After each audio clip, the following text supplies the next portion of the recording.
Aujourd'hui, c'est une super belle journée. Ça fait plusieurs semaines, plusieurs mois même que j'ai invité, je m'invite même à, à tous les manufacturiers et centres de distribution de savon automobile.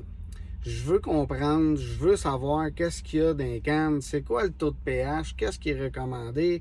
Ils disent qu'il y a du savon avec de la cire dedans. OK, c'est quoi le pourcentage de cire?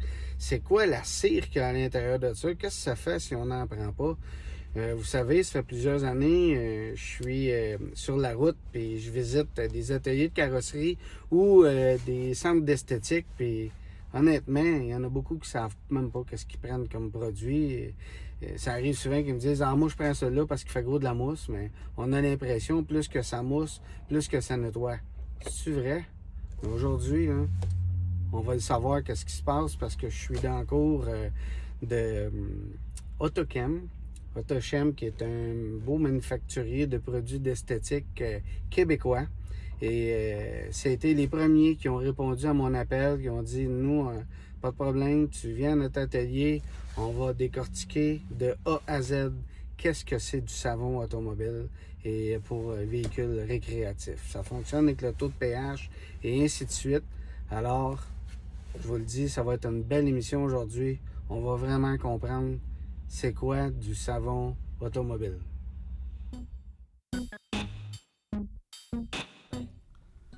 Bonjour Martin, j'aimerais te souhaiter la bienvenue. Yeah, merci. Merci d'être venu à une des usines de Recochem.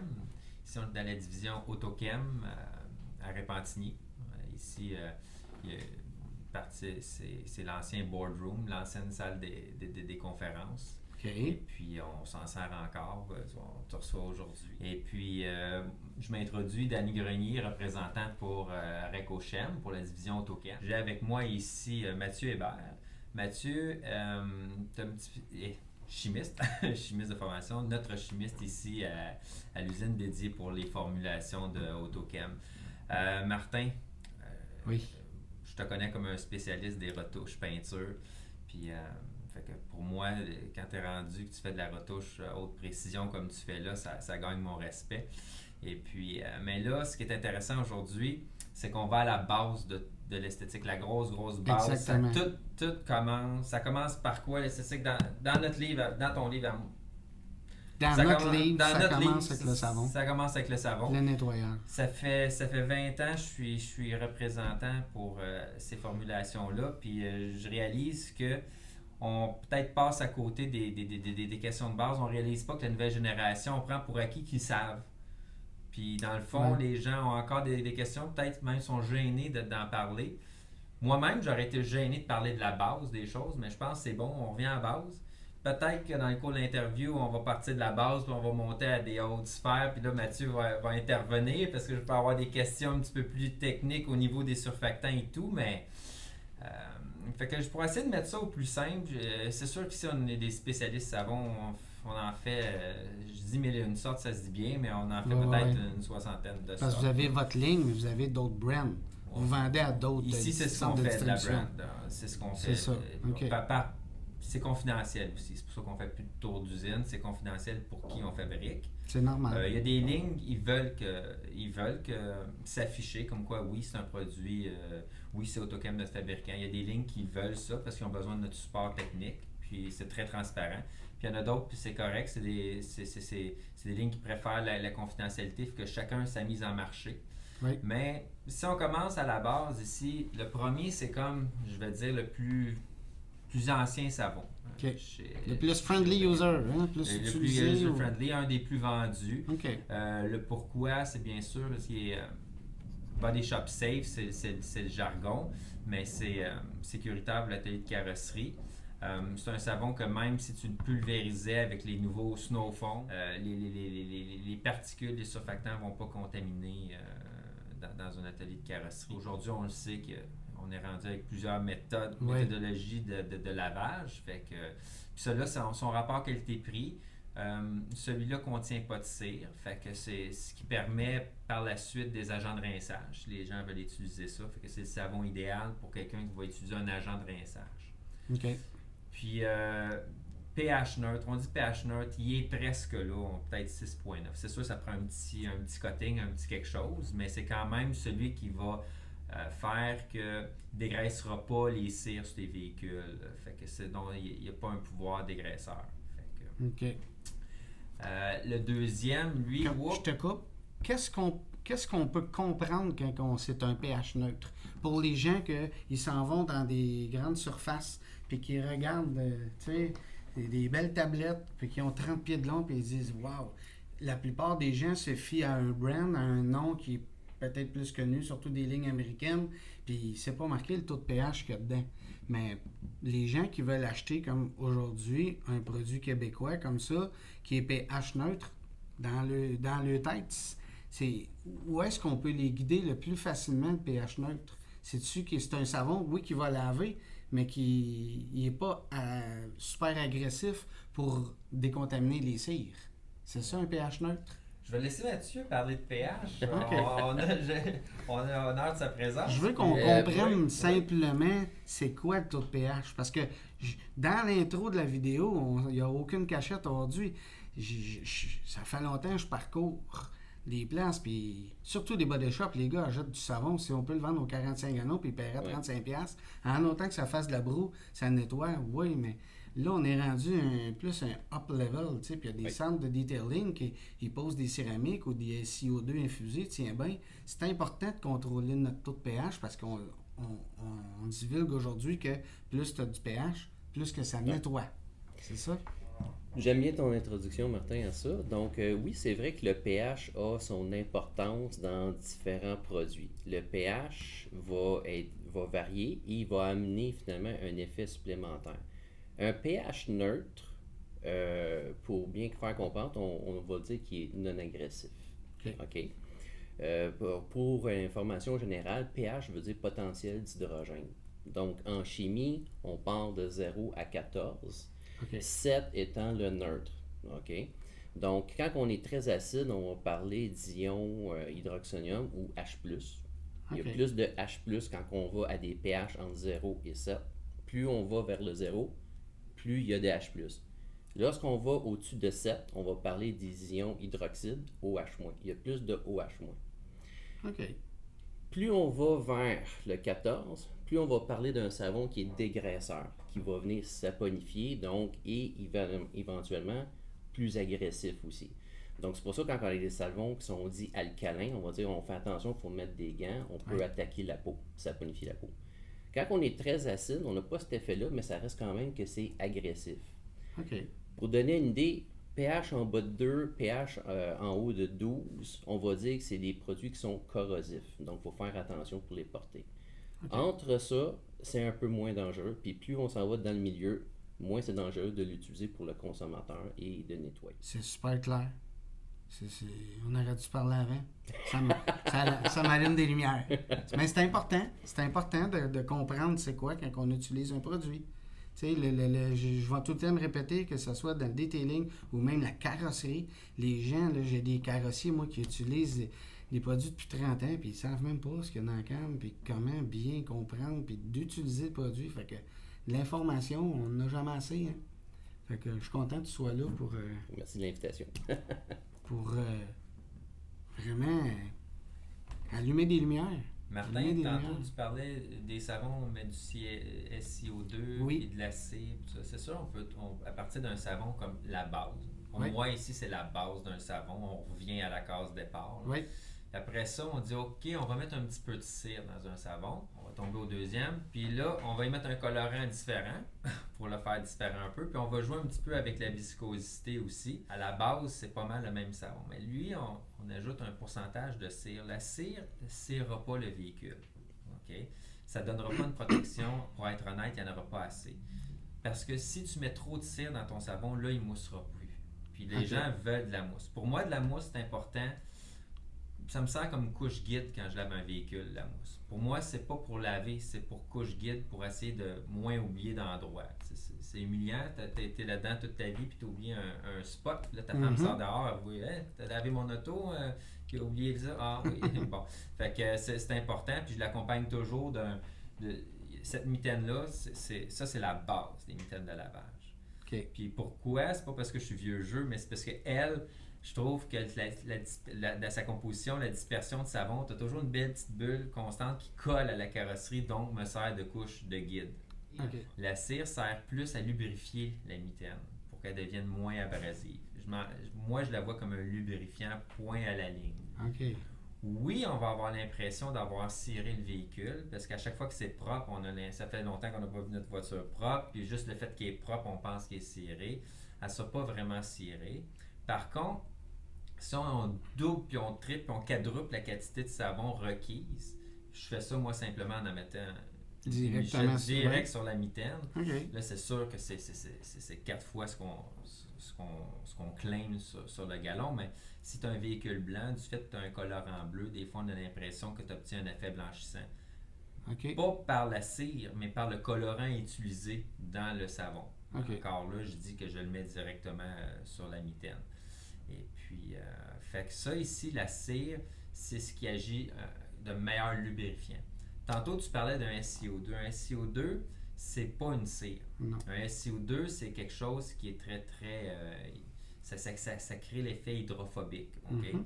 Ça n'empêchera pas nécessairement... Ça lubrifiera pas autant ta mitaine, mais par contre, quand tu vas rincer ton véhicule, il va rester encore moins d'eau sur la surface.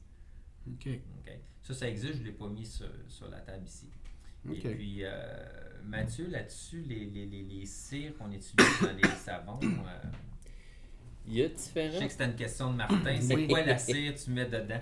OK. Il y a- Bon, si on remonte, quand même, les gens vont avoir plusieurs produits et plusieurs additifs dedans. Danny l'a bien expliqué. La base, c'est le savon qu'on connaît qui va nettoyer. Et lorsqu'on change un peu la formulation pour aller chercher un effet supplémentaire, dépendamment qu'est-ce qu'on recherche à faire, là, on va mettre des additifs où on peut jouer avec le pH, etc.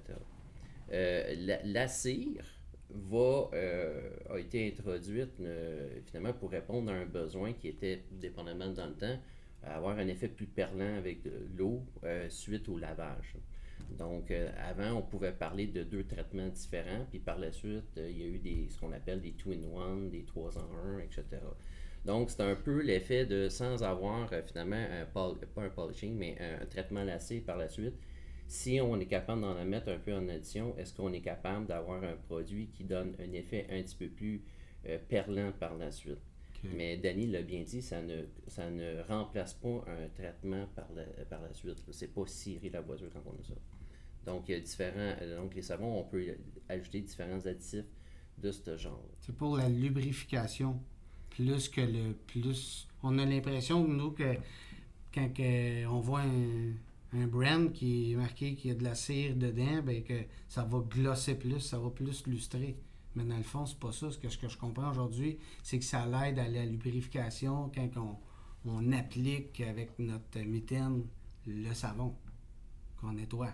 C'est ce que ça fait. Je pense qu'il y a beaucoup d'effets placebo là-dedans. Quand tu vois ton véhicule glacé, il y a beaucoup...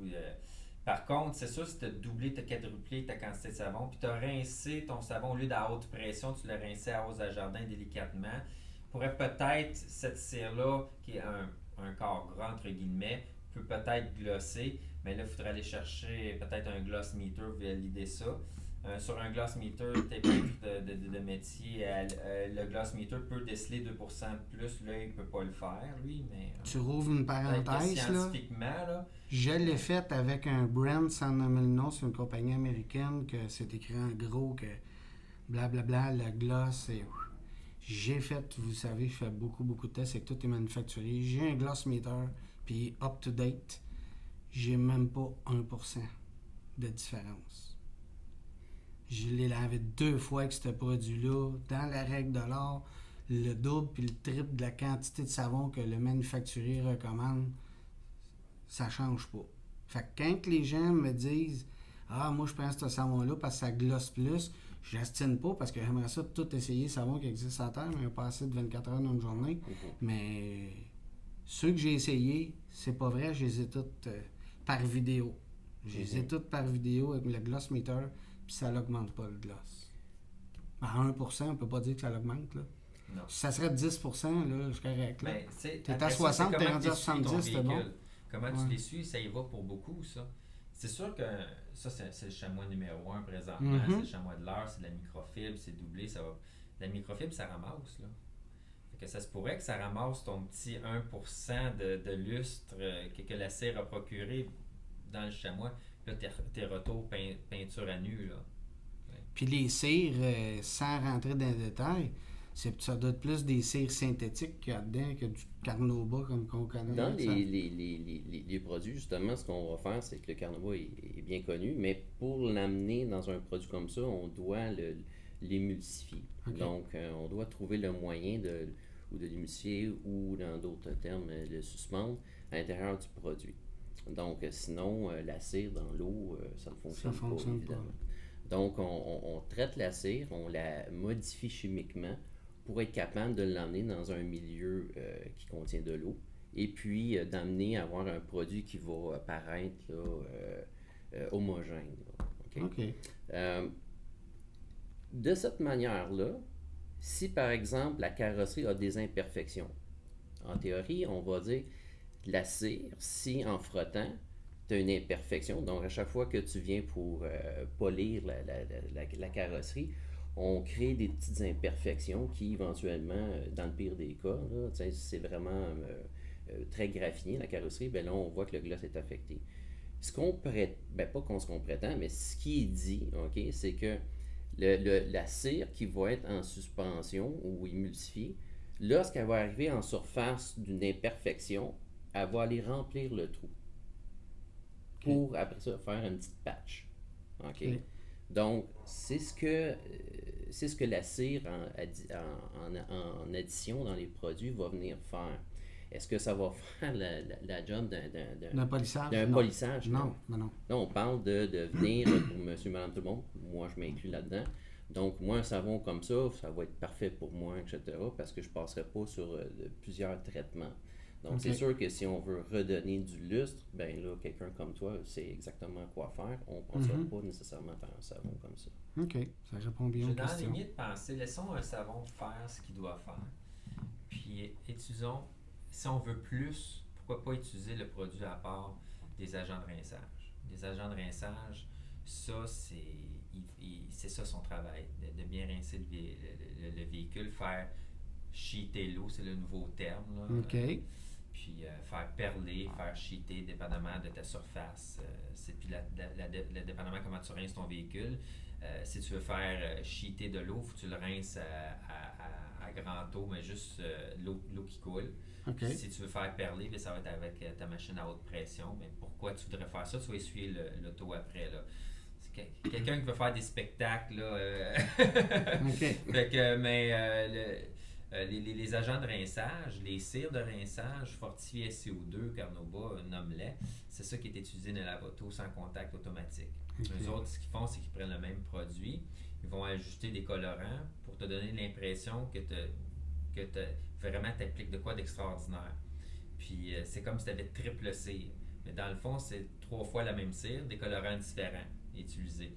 Puis le spectacle est là. Puis c'est vrai, après ça, quand tu passes dans les séchoirs, veux pas, c'est beaucoup plus facile. L'eau, veux pas, elle a une glide, fait qu'elle glisse, oui. fait que ça fait moins de résistance. Fait que mais encore là, tu vois, c'est 2 produits. T'sais. Fait que c'est. Moi, je crois aujourd'hui, tu peux pas tout avoir dans un produit. Malheureusement, là, tu peux pas tout avoir dans un produit. T'es mieux d'avoir 2 produits séparés. Si tu veux avoir un petit bonus à la fin, si tu veux avoir quelque chose de tangible, de mesurable, je pense qu'avoir le produit à part, c'est beaucoup mieux. Good. Après ça, on a Oui. les gens, la fameuse mousse. Fait Oui. que là est venu, il y a une couple d'années, introduit des snow foam. On foam la voiture, puis tout ça. Au début, je voyais pas l'utilité, jusqu'à temps que oui, je voyais l'utilité sur certaines applications, certains véhicules. L'idée, c'est d'avoir une mousse assez épaisse sur le véhicule, assez collante, pour comme laisser le savon travailler un petit peu par lui-même le plus possible, pour utiliser le moins de friction possible dans le lavage. OK. C'était le but de ça. Fait comme laisser mariner, puis tout ça, puis laisser le surfactant dans le savon pour pouvoir aller plus déloger les graisses. Puis surtout dans les bas de caisse, souvent on a du goudron de collé. Fait que se donner une meilleure chance sur ces obstacles-là. OK. C'était viable. Et puis, c'est sûr que pour obtenir un savon comme ça, c'est des savons qui sont un petit peu plus dispendieux parce que pour réussir à créer une mousse collante sur le véhicule, ben, il faut que ton concentré soit supérieur. OK.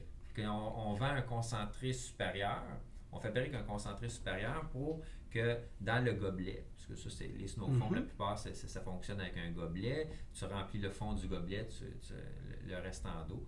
Fait que l'idée, c'est d'avoir quand même un bon concentré quand tu fais juste remplir ton gobelet de 10 à 20% de sa capacité. Là. OK. Fait que ça a été très, très bien, les ventes, parce qu'ils ont introduit les snowfoams, c'est le but. Tu pourrais l'utiliser sans snowfoam. Mais après ça, ici, le plus fort des savons qu'on a, j'ai oublié le pH, mais on est dans le proche 13, hein, Mathieu? Très proche, oui. Ouais, très OK. proche Ça veut 13. dire On qu'on dépasse parle le pas 12 avec ça. Ça veut dire qu'on n'est pas loin d'un dégraisseur. Fait que celui-là, les nouveaux termes, les nouveaux mots, on aime à utiliser le mot hybride. Fait que Oui. je pense même dans notre flyer, on parle de produits hybrides. OK. C'est sûr, c'est mon plus polyvalent parce que je peux le mettre dans une machine à pression, je pourrais le mettre dans une petite bouteille vaporisée, je pourrais le mettre dans l'eau. C'est vraiment ce que j'ai le plus polyvalent. Il est surtout utilisé à titre de touchless. Les gens vont appliquer le produit sur le véhicule. Puis quand je dis appliquer, le terme est large parce que je me répète, il peut le vaporiser, Oui.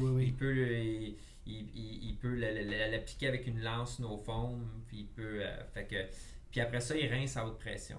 OK. Ça fait des lavages de la même qualité, la même chose qu'un lave-auto sans contact. OK. Un lavage parfait à 90% parfait, j'aurais utilisé l'inverse. De 90% parfait à 100% parfait. Un lavage sans frottage. Ouais. En Le bon 100% québécois. parfait, c'est ton eau de rinçage qui va OK. faire foi de ça. OK. Il y a plusieurs façons d'avoir un eau de rinçage qui ne laissera pas de taches. Mhm. Ça fait foi de ça. En moyenne, si on prend la moyenne des gens, c'est vraiment pas tout le monde qui va purifier son eau de rinçage, j'en conviens. C'est peut-être un atelier sur 20, ça fait 18 ans que je fais de la route, là, qui va vraiment avoir le système de filtration d'eau pour éviter l'essuyage au complet. Là. OK. Mais encore là, c'est pas le savon qui fait ça. Là. C'est sûr que utiliser des bons surfactants, c'est bien dans les formules, c'est sûr, mais la source numéro 1 d'un sans contact, c'est vraiment ton eau de rinçage. Et puis, à cause de ça, cette technique d'utilisation-là, ça fait que c'est un des produits les plus utilisés OK. dans l'industrie. Les camions OK. lourds, ils n'ont pas le temps nécessairement de frotter avec une mitaine de lavage. OK. OK, ils vont ça. Tu peux utiliser la brosse, mais C'est ça. c'est C'est sûr que c'est ça, conçu ici, pour un... on en convient. Si on pose la question, la question fréquemment posée, c'est Danny, ça va-tu enlever les cires sur mon véhicule? Ben, ça a un potentiel de le faire, oui, le potentiel est à 13. C'est pour ça qu'après ça, l'idéal, c'est de vaporiser une petite cire par après de rinçage et puis de le rincer. OK. Puis j'aurais pu dire un SiO2 de rinçage, c'est les nouveaux mots. Là. Oui. J'aurais pu dire un graphène de rinçage, j'aurais pu... OK. C'est tout, il y a beaucoup de marketing. Parce que c'est sûr que ça l'agresse vu que ton taux de pH est plus élevé. Oui, mais quand OK. agresse, c'est un grand mot parce que en automobile, les camions lourds, on veut un produit qui a du pouvoir nettoyant, mais il faut toujours prendre en considération les composantes d'un véhicule, les plastiques, surtout les plastiques. Ouais. Moi, une peinture, tu le sais, ça résiste à l'acide muriatique. Une peinture, puis quand je parle d'une peinture, je veux juste me dire couche de base vernis. Un Oui. vernis automobile, ça résiste de tous les pH. Je pense qu'un bon vernis automobile, peu importe le pH du produit, ça va résister. résiste. Par contre, les autres composantes alentour de la peinture, on a des lumières, on a une vitre, on a une moulure de fenêtre, tout ça, c'est très très important. Fait que ce qui est intéressant ici, que j'ai un très bon pouvoir nettoyant, puis j'ai pas d'effet secondaire sur les plastiques. Pour abîmer, mettons que tu aurais oublié ou un mauvais rinçage. C'est un bon point. Tout ça. Fait que ça, c'est important parce qu'on tout le monde lutte pour avoir, ça a toujours été, ça va toujours être, j'ai le savon le plus fort, le moins d'efforts possible, le meilleur prix, ça revient toujours à ça. Oui. Ça revient à ça, puis ça n'a jamais changé ça. Fait que faire attention, si des fois, quand je vois des savons encore plus agressifs, encore plus concentrés, puisque tu as le pH, puis tu as aussi le concentré aussi. Les gars, j'ai vraiment une bonne question pour vous deux. Okay. La mousse, c'est vrai C'est-tu vraiment vrai que plus que ça mousse, plus que ça nettoie? J'attends C'est une vos bonne réponses. question. Danny, tu veux-tu Mathieu, que... je vais te laisser la répondre, celle-là, Ok. Mathieu. Ouais, on me la pose. Moi, on me l'a trop posé, cette question-là, là, dans le cours de ma carrière. Là, j'aimerais ça que ce soit Mathieu qui l'affronte, celle-là. Oui, c'est une très bonne question. Et puis ça dépend vraiment de l'application. OK. On va essayer de garder ça simple, que je m'en aille pas trop dans la chimie. OK. Donc, pendant longtemps, on a pensé que la mousse était l'indicateur de la performance d'un savon.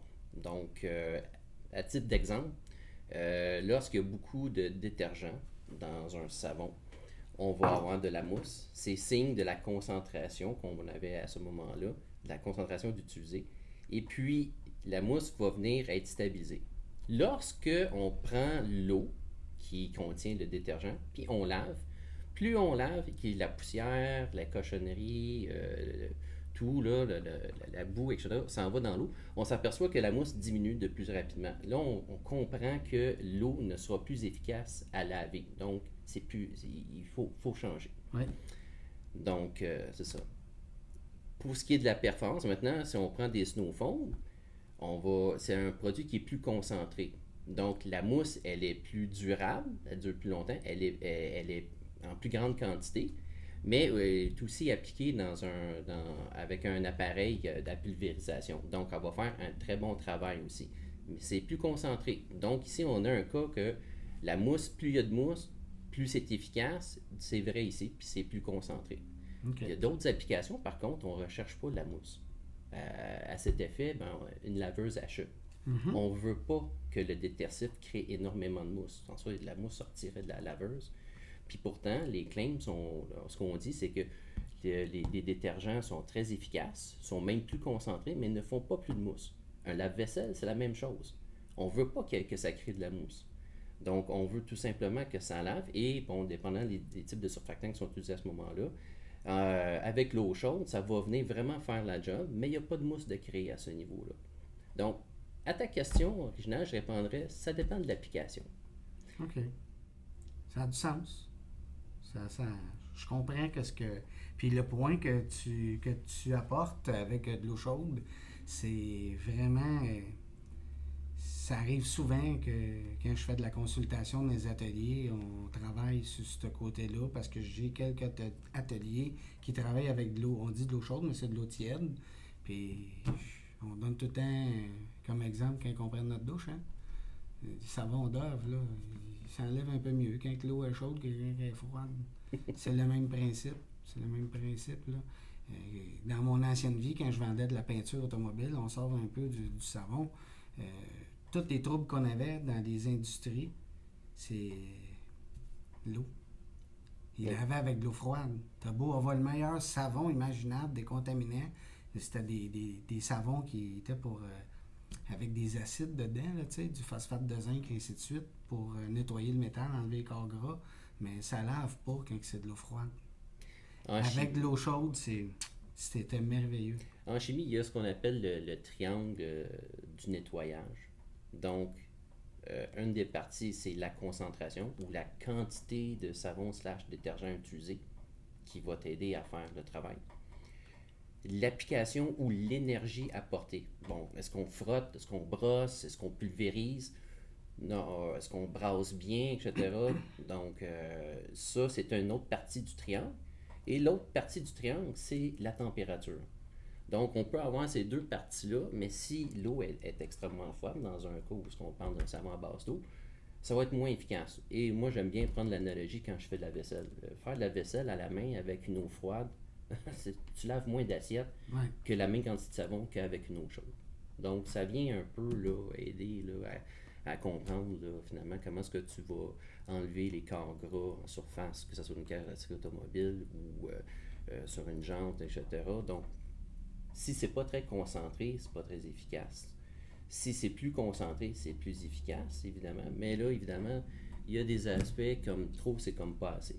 Il y a des fois, c'est juste trop, tout simplement. Donc, c'est de trouver cet équilibre-là qui est important. Puis ça sauve des sous aux consommateurs. Ça répond bien aux questions. Dans les produits avec AutoChem, tous les produits qu'on parle aujourd'hui, ça peut être acheté à n'importe quelle grandeur de format. C'est bien ça, que ce soit pour le particulier, parce que dans la vidéo aujourd'hui, le but de l'exercice, c'était de toucher les gens qui lavent leur propre véhicule, puis des centres de detailing aussi, des centres d'esthétique automobile qui sont spécialisés. Fait que dans le fond, tous les produits qu'il y a ici, ça peut être acheté à plusieurs quantités. C'est bien ça? Oui, Vous pouvez le vendre au 5 gallons, au baril, ça se vend. à d'autres, 1000 litres. OK. OK, merveilleux. 1000 Ça litres. touche pas mal tout ce qui était à mes attentes. Je suis super content, puis j'espère que ça allait éclairer les gens, parce que moi, ça m'a éclairé. Fait que la chose que je peux vous dire, les boys, c'est à la prochaine. Ben, merci beaucoup, Martin. Merci Fait qu'on on va se revoir avec les méthodes de pulvérisation. Yeah! OK. C'est parfait. un rendez-vous. Merci. Merci. Bye bye. Pour l'achat des produits Autochem, rien de plus simple, vous avez qu'à aller sur leur site web qui est autochem.com ou bien de trouver un centre de distribution. Tout est super bien détaillé sur leur site web.